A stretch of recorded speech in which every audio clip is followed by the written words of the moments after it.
Yes, as you mentioned a couple of different times, Vince Carter said on his podcast that he is officially done playing basketball professionally after 22 seasons in the NBA.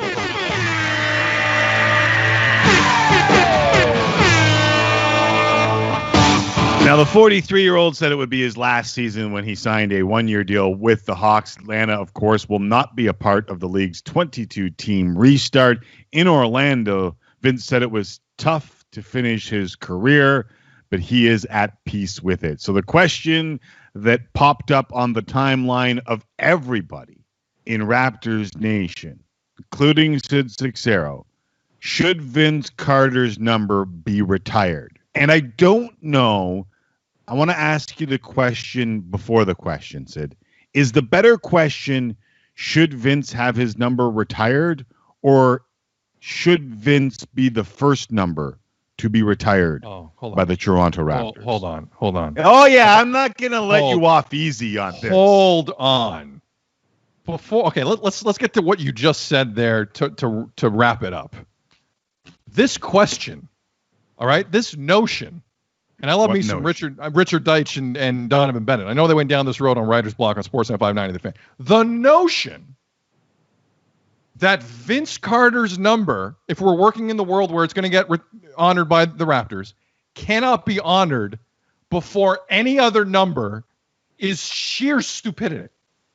It is one of the dumbest takes I have ever heard in my life. And I have spewed a few. Because what does it matter? What on earth is the relevance of the first ever number? Who's the first Yankee ever retired?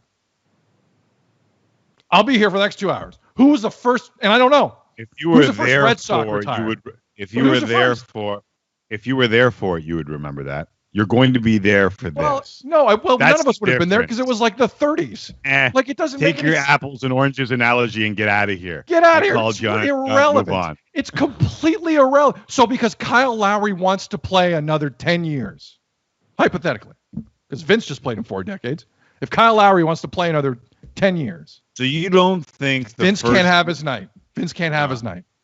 I get what you're saying, but you don't think the first retired number of a franchise sets a tone for the franchise? What tone? It's a number. Guys breaking news. Guys play in different eras and decades. You're not going to line it up. It's not a grocery store where you got all the food laid out in a nice strategic way for people to buy, and it's smart and it works. Okay, then Vince Carter's number shouldn't be retired at all then.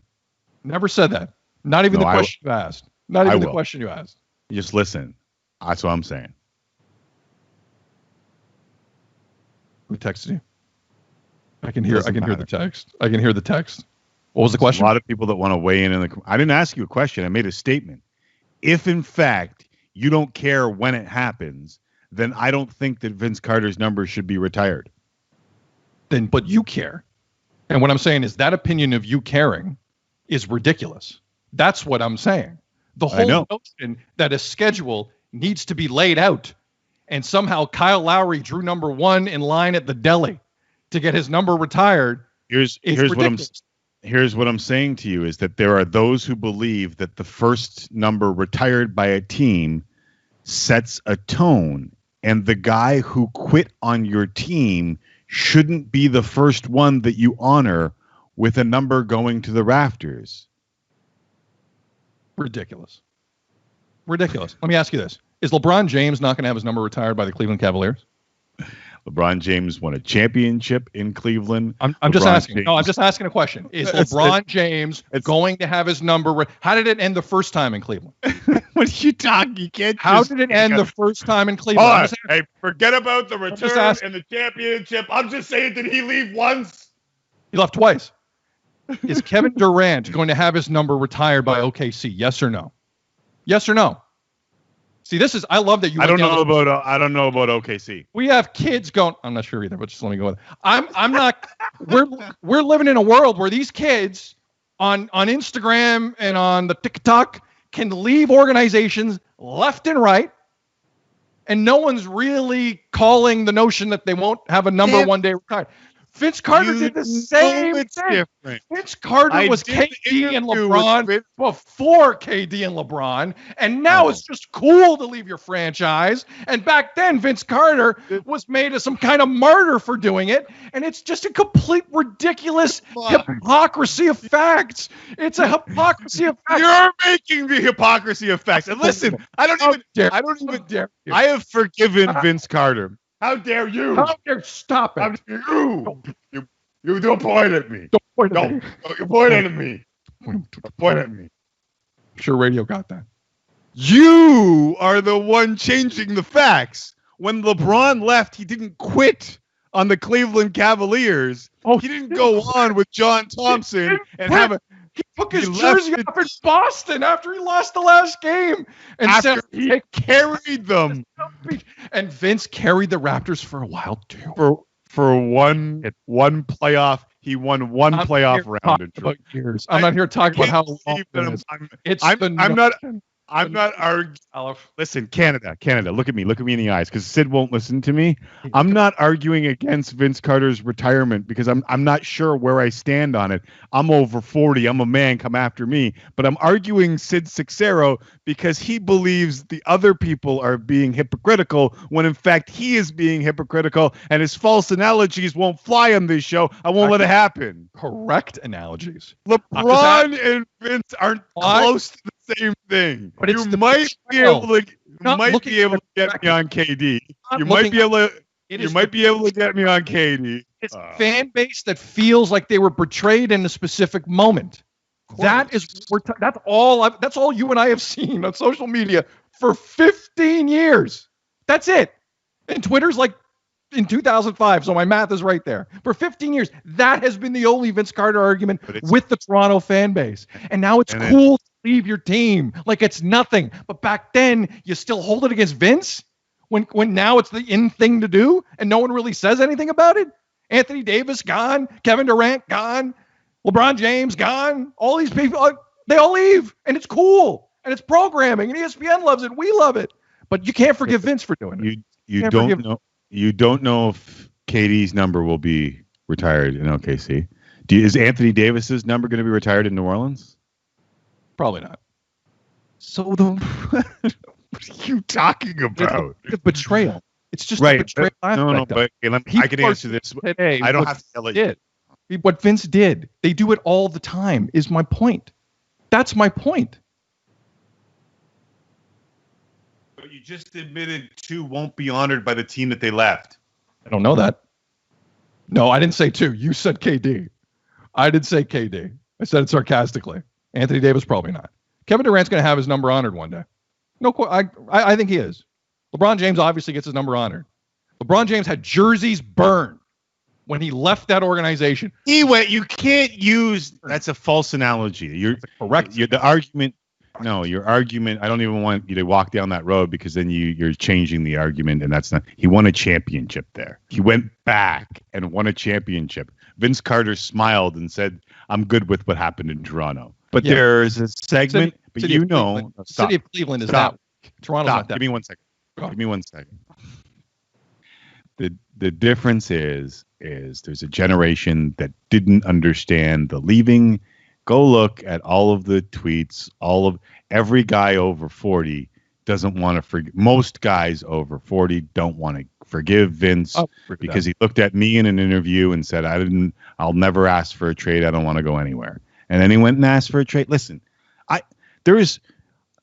Vince Carter might be the most complicated superstar in the history of the NBA. And what I don't want to say is that the good and the bad, you have to be on one side of the good and the bad. That's where I wanted to go on this. But as soon as you wanted to alleviate all of the bad, I feel like I have to bring it up. And it's okay to be a complicated superstar. And it's okay to say he screwed the franchise. It's okay to forgive him and then eventually raise his number to the rafters. The one thing that I will argue with you on is that some people believe, and I don't think they're completely wrong, that the first number that goes to the rafters sets a tone. And it's tough to take a guy who only won one playoff series in his time in Toronto and make him the guy that goes up first. That because that moment will mean something. And I don't care if you don't remember the first Yankee or Red Sox to be retired because it happened 100 years ago. This will happen now. But I would just disagree in the relevance of it. I understand the point I understand the setting a tone angle. I don't agree with it. I don't think it's right. Obviously. So if he goes second, that doesn't set a tone. So if you retire Lowry first, let's go DeMar second. Vince Carter maybe third. Oh, don't even. What are you doing? What do you mean? What are you doing? Let me do this. I like what you did here. I like this. Go ahead. I wonder if Ariel Helwani. Both of us believe. Very smart man. Depends on what he says next. Likes his basketball. In fact, covered basketball for ESPN. He's a good basketball guy. Ariel's a good basketball guy. No question. If I'm the Raptors, these are the jerseys I retire and the order in which I am retiring them. Number 1, Kawhi Leonard. Number 2, Kyle Lowry. Number 3, Vince Carter. Number 4, DeMar DeRozan. Number 5, Jean Tabak.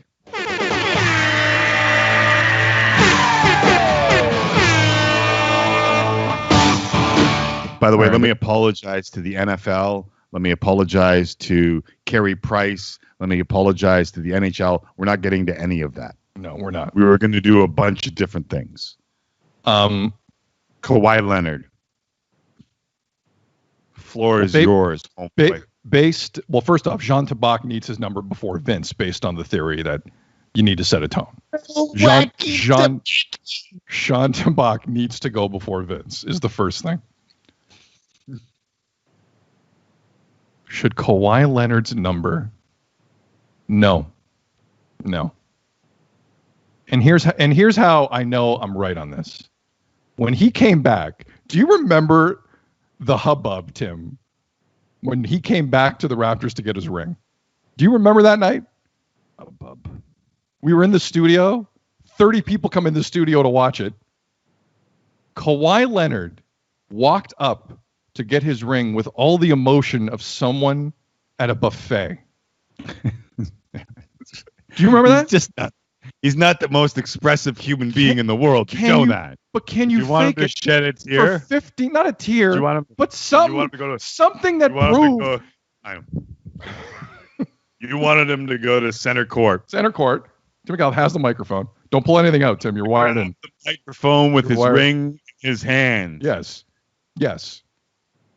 I will remember you. And little known fact. Will you remember me? Sarah McLachlan's one of his favorite artists. It would have worked out. Let your love something like that. pass you by. Not exactly like that. That was. Be not for the memories. He walked up and got his ring. Is that what you wanted him to do? Like he was looking for coffee tables. Like there was no emotion in it. Something. It's Kawhi Leonard. But no on Kawhi. No.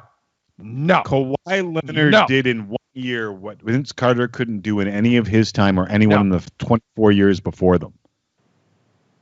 Well, it's irrelevant because Kyle's got to go first. So it doesn't matter, right? Kyle's got to go first. The one that bugs me the most in all this, and again, I don't know. Here's I wrote down a pro and a con. You want to hear my pros and cons? Yes. Pro, put Toronto on the map. Inspired a generation of great Canadian players. Was the most fun player to watch in franchise history. Maybe the most fun player to watch in the NBA for a long time. He is the most talented Raptor of all time. Con, won one playoff round, started an idea that hanging division banners meant something because they couldn't do anything else. If he worked hard, he could have been Kobe. If he worked hard, he could have coexisted with Tracy McGrady, and the franchise might have gone in a completely different path. And the last thing I wrote down was, I wonder how much different we look at him if the shot went down. How much different is the legacy of Vince Carter if Obviously, the Philadelphia shot, Game 7. Philadelphia went down? Yeah, I haven't even brought up graduation. So there is my pros and cons. Vince Carter is a finicky animal. Tim and I both covered him for a long time. He was a unique guy. And we're going to spend a lot of time on this show talking about this because, quite frankly, I'm tired of talking about nothing for the last 4 months, and this is real. This is a thing people kind of feel. Send your tweets. I want to read them. Definitely. I think this is something that we can do. And also, in talking about some of our favorite Vince Carter moments, too. Yeah, there's a few. So there's one off the dome that we can't show due to Olympic rights issues, but there are plenty of others. If anyone can find the way we reenacted Vince Carter's Olympic dunk because we couldn't play it because of Olympic rights fees, which would cost us an arm and a leg, and we're in a pandemic and not enough people are advertising, and there's no way we can afford it now. So if we can find the way it was reenacted once before, I know I should have asked for this before the show, but I'm asking for it now. We can find humbly ask our wonderful team if they can find that. We'll play that a little later on. We'll also get to all of your reaction. Milos Raunic's reaction. Jeff Passan's going to stop by. Alvin Williams is going to stop by. Anything else you'd like to say here, Sid Sixero, among your false analogies that we're going through? It's been a while since I won an argument that much. Like, that's a wide margin, Tim. It's good to be home.